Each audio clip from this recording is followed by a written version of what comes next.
Cet épisode commence avec Rogelio, qui demande à Inès d'apporter une bouteille de champagne de la brasserie pour fêter le fait qu'il soit devenu le nouveau président. Paola, ravie, insiste. Elle veut que ce soit le meilleur champagne, car selon elle, son père mérite ce qu'il y a de plus prestigieux. Tous les autres actionnaires présents dans la salle de réunion restent sans voix, visiblement choqués par cette annonce.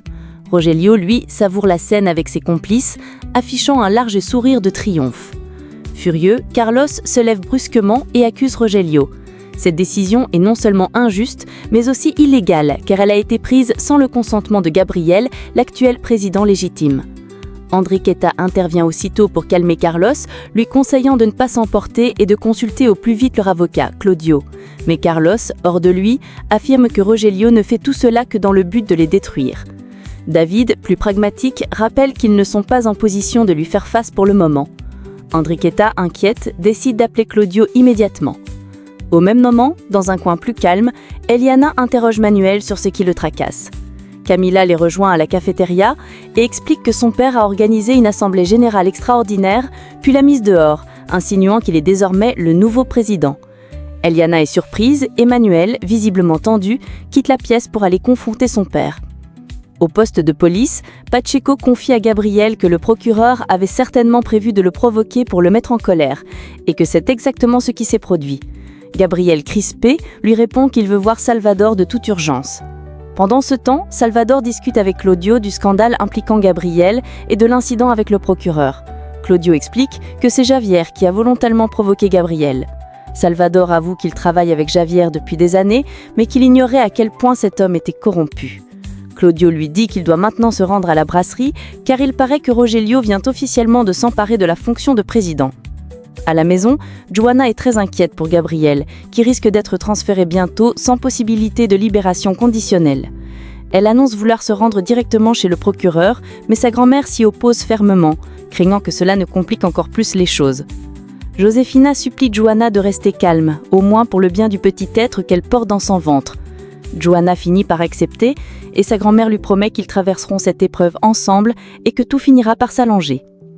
Dans un autre quartier, Yadira raconte fièrement à tout le voisinage que Salvador est son petit ami.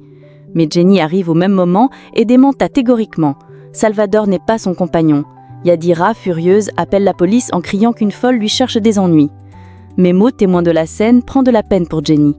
Cette dernière, épuisée, dit qu'elle en a assez de toutes ces histoires et des ragots qui circulent dans le quartier. Yadira insiste, Salvador lui appartient. Jenny réplique qu'il ne l'aime pas, qu'il n'a passé qu'une seule nuit avec elle et qu'elle l'a enregistré uniquement pour leur nuire.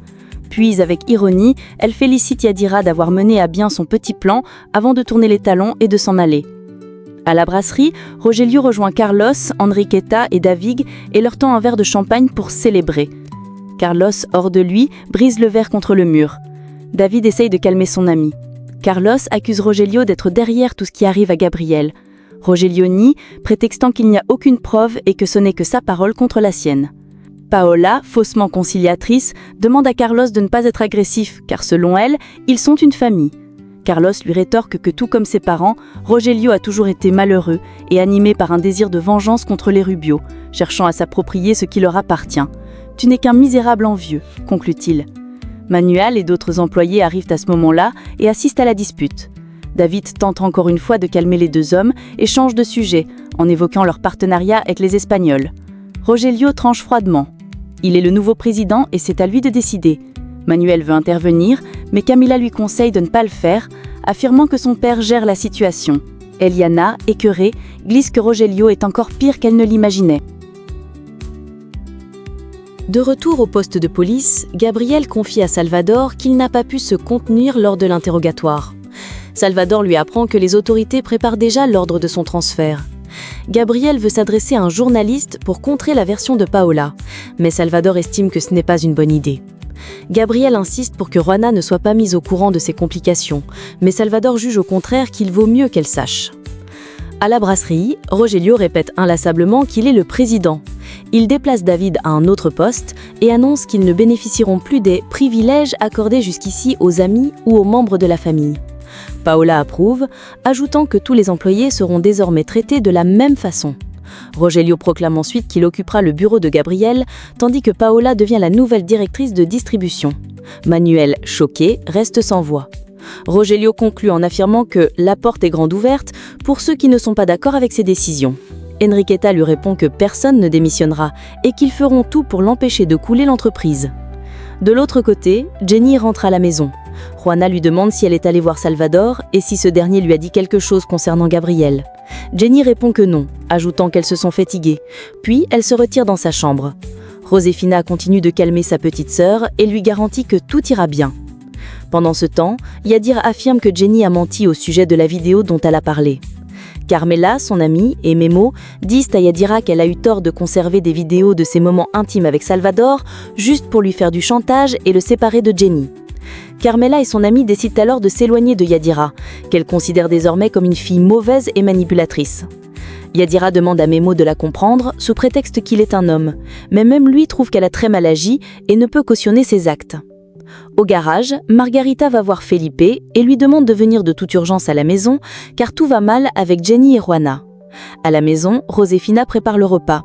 Raymond, lui, va de plus en plus mal, mais Josefina prie pour qu'il s'en remette car la famille a déjà assez de malheur à supporter.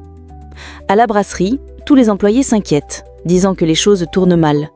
Rogelio arrive et leur demande de vider l'ancien bureau de David car il sera désormais celui de Paola. Peu de temps après, Paola et son père se réjouissent de ce succès. Manuel vient les voir. Paola lui dit qu'elle aura besoin de décorer son nouveau bureau avant qu'il n'aille poursuivre la fête à la maison. Manuel répond qu'il a des choses à faire et qu'il les rejoindra plus tard. Il ajoute qu'il devrait se méfier de Carlos, David et Enriqueta car il est clair que ces trois-là sont prêts à tout pour aider Gabriel. De leur côté, Carlos, Enriqueta, David et Claudio réfléchissent en plan pour sortir Gabriel de cette situation désastreuse. À la maison, Jenny pleure à chaudes larmes en racontant à Juana comment Salvador lui a brisé le cœur. Elle évoque la vidéo que Yadira lui a montrée, puis, hors d'elle, commence à saccager sa chambre. Juana saisit le téléphone de sa mère pour supprimer la vidéo, estimant qu'elle lui cause trop de mal. Jenny dit qu'elle ne pourra jamais oublier les scènes de cette vidéo car elles sont gravées dans sa mémoire. Juana la prend dans ses bras pour la consoler. Jenny ajoute que les femmes de notre famille souffrent toujours en amour. Juana rétorque que ce ne sont que des superstitions et qu'elle ne doit pas y croire. Au poste de police, Claudio annonce à Gabriel que Rogelio est désormais le président de la brasserie. Gabriel dit avoir tout perdu, mais Claudio lui demande de rester fort. Dans son bureau, Javier remet à Salvador l'ordre de transfert de Gabriel, affirmant que c'est un criminel qui doit être enfermé. Dans sa cellule, Gabriel explique que Paola ne peut pas représenter ses actions à la brasserie car ils sont en instance de divorce. Claudio lui précise que l'avocate de Paola est déterminée à défendre sa cliente. Gabriel réplique que la brasserie appartient à la famille et que Rogelio et Paola ne veulent que les détruire. Au même moment, Javier appelle Rogelio pour lui annoncer que Gabriel sera transféré à la prison du Nord. Rogelio répond qu'il veut que Gabriel y souffre énormément. Peu de temps après, Gabriel appelle Juana pour lui demander d'être forte et la rassurer. Tout ira bien. Il lui annonce qu'il va être transféré. Elle fond en larmes, mais il lui demande de rester calme pour leur fils. Il lui dit qu'il l'aime, puis raccroche. Juana est inconsolable, mais sa famille reste à ses côtés. Elle veut se rendre au parquet, mais Felipe arrive et parvient à calmer sa nièce. À l'entreprise, Eliana et Susana colportent des ragots sur ce qui se passe à la brasserie. Carlos confie à David et Enriqueta que Rogelio veut simplement annuler l'héritage de Gabriel. Au même moment, ils reçoivent un message annonçant que Gabriel est en train d'être transféré, ce qui les attriste encore plus. De son côté, Travir supervise le transfert de Gabriel en présence de Claudio. Pendant ce temps, David avoue à Fanny qu'il l'admire beaucoup, puis lui apprend que Gabriel a été transféré. Fanny est également bouleversée par la nouvelle. Peu après, Salvador conduit Gabriel jusqu'à sa nouvelle prison, où les policiers le prennent en photo. De leur côté, Rogelio et Paola trinquent, satisfaits que Gabriel soit enfin derrière les barreaux. Manuel arrive. Paola lui lance qu'il semble très proche de Camila ces derniers temps, mais il nie. À la brasserie, David complimente Dani sur son intelligence, mais elle le remet à sa place et quitte son bureau.